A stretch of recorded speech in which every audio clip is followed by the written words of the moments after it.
Hey friend, I'm here today to talk about some creative writing practices that if you haven't incorporated into your system already, you probably want to. I know that some strategies are tried and true, and I know that sometimes we get stuck in a funk and we want to know what other people are doing. So this video is for you. For those of you who are new here, my name is K.E. Lewis. I am author of Never Take Your Writer on a Plane and also author of Because of Dads.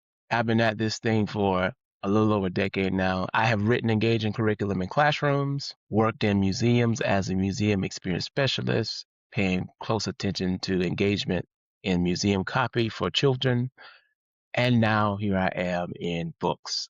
And the things that I'm sharing with you today are things that I actually use in my process. You'll get a chance to peek into my brain a little bit as we talk today, because you'll see how I do certain things. The things that I share with you today are not in any particular order. So I didn't rank them least to greatest, that sort of thing. Before we get started though, this episode is funded in part by the South Carolina Arts Commission, which receives support from the National Endowment for the Arts. This episode is also funded in part by a generous award from the John and Susan Bennett Memorial Arts Fund of the Coastal Community Foundation of South Carolina. All right, let's get started. Number one, whenever we are looking for stories, whenever we're trying to get our juices flowing, the obvious thing is to consume. Consuming books, movies, plays, going to the museum, consuming visual arts. But the question is, how are you consuming? Are you just saying, oh, that's pretty. Oh, that's moving. That's impactful. Are you saying, oh, I saw a story about this topic or this idea. Now I want to implement that on my own. Let me encourage you to continue to think that way, but to sharpen it a bit and be more intentional. I want to encourage you to think about the Kenneth Burkean Parlor metaphor. What's the Kenneth Burkean Parlor metaphor? The Kenneth Burkean Parlor metaphor goes like this. You walk into a parlor full of people, full of conversations. And when you go into this parlor, your job is to do two things. One, insert yourself into the conversation that's going on there. And two, you are to contribute to the conversation in a way that's new and fresh, in a way that people haven't done before. But how do you, in this parlor, insert yourself into conversation and you actually add something new? Well, first, you have to actually go around and listen to what people are saying. What are they saying in those conversations? What are they not saying? And you gather as much as you can about this particular topic. Think about what's being said, what's not being said, and then you interject yourself into the conversation, being very intentional to add new and fresh perspective. So let's make this applicable to actual picture books. Let's say you want to write a book about food. So you walk into this parlor and the conversation is happening about food. Remember, this conversation is not new, right? Because this industry has been around for quite some time. So there are loads of books about food, and you want to make sure you study those books. So for instance, you go into this parlor and you might have conversations with Fish Fry Friday. You might have conversations with Okra Stew. You're going to have a conversation with Thank You Amu.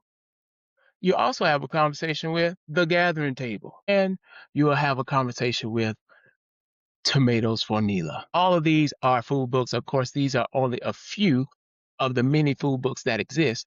However, your goal as the artist is to read the room. What are these folks saying about food? Is it that food brings us together? Is it that food is a reflection of tradition? Is it that food at a certain day of the week is a cultural celebration? What are they saying about food? What are they not saying about food? And if you are going to pursue your food book, what can your book say that hasn't been said and that will add new and fresh perspective to the space? The Kenneth Burkean Parlor effect. If you want to study a little bit more and dive deeper into perspective, on my website at kelewis.world is a downloadable of an essay that dives into the Kenneth Burkean Parlor effect in much greater detail, and it'll help shape the way that you actually consume and tell stories. All right, number two. The second thing that I have is implement something that gets you in touch with the kid in you. When I first got started, one thing I implemented was Friday field trips. And I understand people have different schedules, but on Fridays, I would take myself on a field trip because in schools, Friday used to be either field trip or pet rally day. So I would take myself on a field trip. And that particular field trip would be to a place that I'd never been before, or to an experience that I've never had. That would be a great way to focus in on a new idea, to consume, applying the Kenneth Burkean Parlor effect. So I went to places like magic shows, the NASCAR museum, art museum, the beach, the state park, different arenas that will open up perspectives and to challenge me to get back in touch with the kid in myself. Another thing that I did was I used to be a classroom teacher, so I repurposed my cup of sticks. Remember these teachers where you actually pluck from these and they had a student name whenever you wanted to increase participation? Well, on each one of these popsicle sticks are random activities or random ideas. I would pull from this cup at least once a week. And whenever I pulled, I had to do the thing. So, for example, let's see. So this one says, go spend time in nature and look for things as a kid would. I remember I did this and I was walking outside one day and I picked up a pine cone and I saw the little bugs in the pine cone. And I actually wrote a poem because to me, pine cones look like parking garages, spiral parking garages. So I wrote a poem about these bugs trying to find parking spaces on their parking garage. And one of the bugs actually had road rage, very humanesque in the telling, but it actually made me think about nature in a way that the kid would. So popsicle sticks is definitely a suggestion I would use to spice up the creative practice. Number 4, keep your hands busy. As writers, I can't tell you the amount of times where I would have a problem in my work. And when I sat down to my craft table, or I even clean up my apartment, clean my car, painted a wall, lift some boxes, I can't tell you how many times keeping my hands busy actually helped me work through a creative problem I was having at the time. Might have been stuck trying to develop a character or trying to figure out how to smooth over the plot, make it more believable. But as your hands are working, your brain is also working. It's something about your brain not being actively focused on a problem that actually helps your brain solve that problem. So keep your hands busy as you continue to create. The next tip I have actually helps you to generate ideas. I got this idea from author illustrator Ari Chung, where you use sticky notes to generate ideas. So this particular idea is going to require you to go through 3 sessions of setting the timer for 2 to 3 minutes. On the first go round, when you set your timer, your sticky notes are only going to have characters on them. So your characters could be names, they could be humans, they could be inanimate objects, but you're only going to put one character per sticky note, setting the timer for, say, 3 minutes. You're going to write down as many characters as you can. Just go with it. Don't overthink it.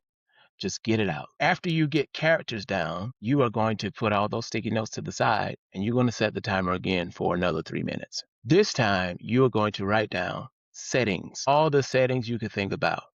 The beach, school, dance rehearsal, Cub Scout meeting, another galaxy, planet, whatever you think about, that's what you write on these sticky notes. One setting per sticky, 3 minutes. Don't overthink it.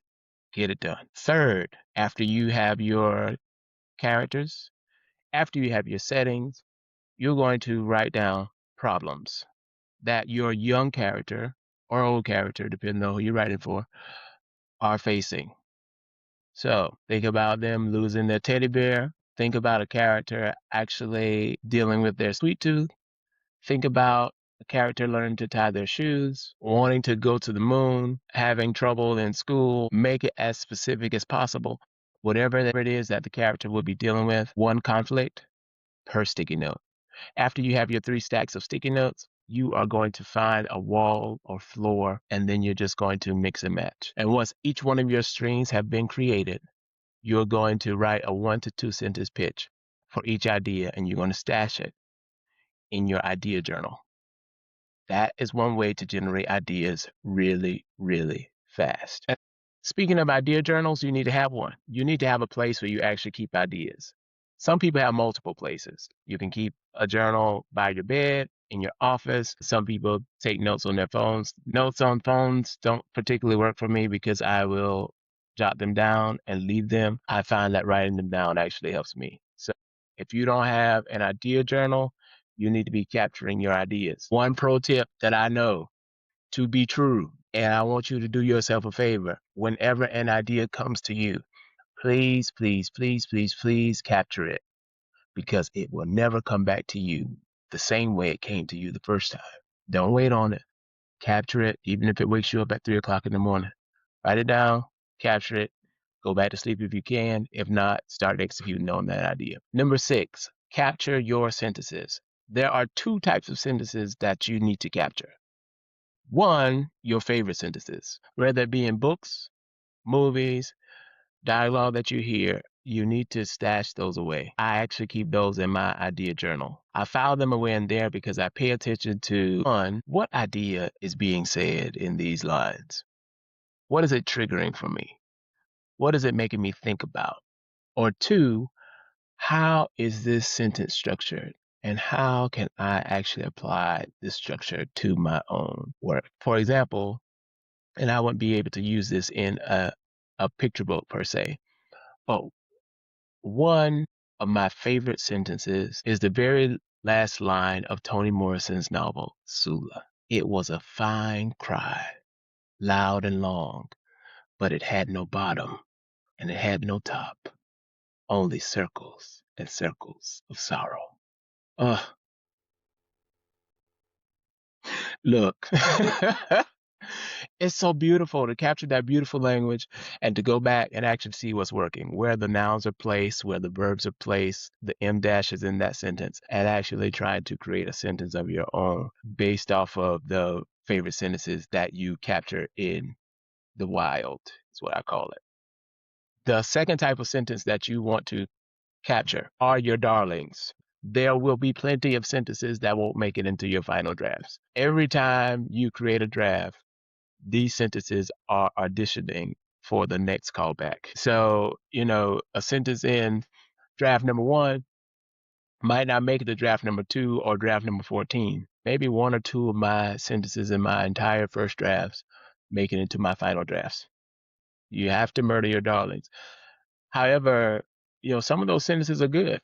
We really love them. And even though they can't go forward with us, what you should do is you should open up a doc, whether that be a Google Doc or a Microsoft Word doc, any type of doc on your computer, wherever you stash your goods, and you should actually copy and paste your sentences there. I actually have a doc of all of my sentences that didn't make it to the final rounds of my manuscripts. I go back and visit them every now and again. I look at the structure of those sentences, what made me love them so much, and try to implement them in newer drafts, or think about ways that I can repurpose the sentences as I'm telling new stories. Hey, if you made it this far, that means you're serious about your craft and you're trying to understand the world of children's literature and how to break into kid lit. So you really should check out my resources at kelewis.world. Those resources will help you understand the industry, deepen your craft, and give you tools and tricks you'll find useful on your journey. If you are a teacher looking at this video, there are additional resources for you. See how I transform my books into engaging curriculum where you unpack the book and you get to explore literacy, math, science, and the arts. It's the perfect lesson plan for the day that you don't really feel like teaching, but also the ideal prep when preparing for a school visit. So run over to my site at kelewis.world and check out those resources. Now back to the conversation. Number 7, create storyboards whenever you are writing. A storyboard helps you to paginate your words, and with storyboards, you can actually draw and see how the words are working with the images here. It helps you to think very visually about the story and cut out on unnecessary words. You get to see the pages where you use irony, where the imagery and the image is not quite aligned. For those of us who are illustratively challenged, do a quick Google image search and actually use imagery offline to support your words. Although those won't be the exact pictures, gives you an idea of how to shape the text. You can do the same with mood boards and capturing imagery that tells your story so that you can understand plot, you understand what's happening, and it helps you in revisions to make your story clearer, to make your words sharper, and to help you get that story across the finish line. Speaking of keeping your hands busy and telling a visual story, I also make dioramas of settings so that I can stage where my characters are at any given time. Let me show you one that I made myself. So here's a diorama of an actual cafe that I did a couple years ago because the story that I was working on at the time was staged in a cafe. If you see in the back here, our cook is steady cooking.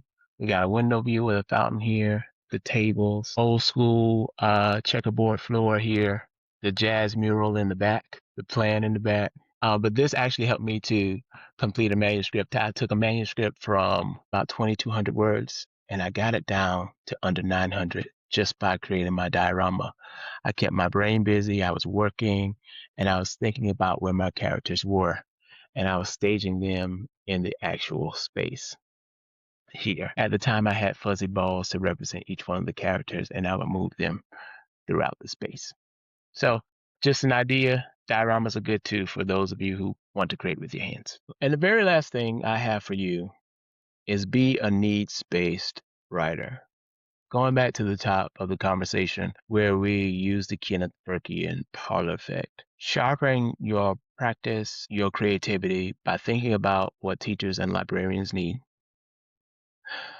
Thinking about the shape of education, where kids are struggling most. Think about what teachers need most in their teaching. Start reading articles about literacy and the shape of literacy in this country because it actually helps deepen your purpose as a writer. It helps us get out of our own egos and actually use our craft and our art to be selfless.